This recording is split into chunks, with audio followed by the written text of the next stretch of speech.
Hey, this is Himani Chickum with the Exclusively Literature Podcast.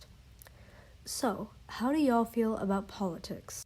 More specifically, how do y'all feel about political betrayals? Well, if you like them or at least find them interesting, you should probably read The Cruel Prince. Basically, there are three sisters, the older who's like a fairy or something, I guess. And I say or something because I just really can't follow the lore or the storyline because of the way it's presented. It's a lot for my goldfish attention span. Anyway, the oldest sister, her name is Vivi, and the other two are twins named Taryn and Jude. So they're related by their mother, but they have different dads. One who's a human and the other who's like a fairy general or some I don't know.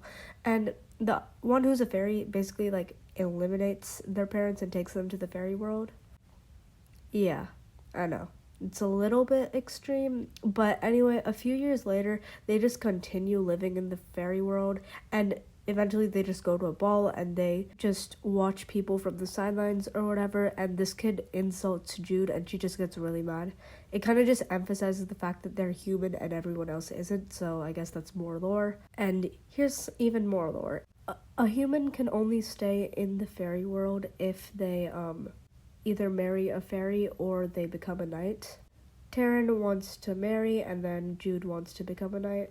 There's a whole thing between like Carden, who's a royal in the fairy world, and Jude. It's like a rivalry, and basically Carden is Valerian's friend or whatever, but he and Jude kind of have like a rivalry, and the rest of the book is just complicated. I just really can't explain it in a 5-minute time frame.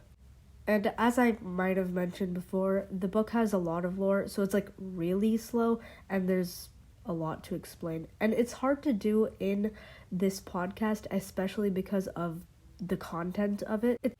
It's kind of gory, and I just can't talk about it on this kind of school-issued podcast. This is TVY7. Anyway, this book is like a fantasy enemies to lovers thing, and you should read it if you like that. But here's my input on a couple random things about the book.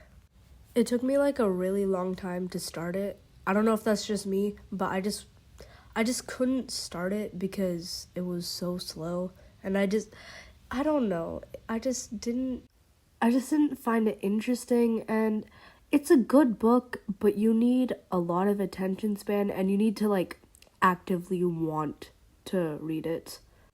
But overall, the book is about fantasy and it's kind of romance as well, but a somewhat amount of mystery from what I can remember. It's pretty good, but if you want to truly enjoy the series, you have to read, well, the entire series. And I don't really have much else to talk about, so I won't waste your time. Goodbye.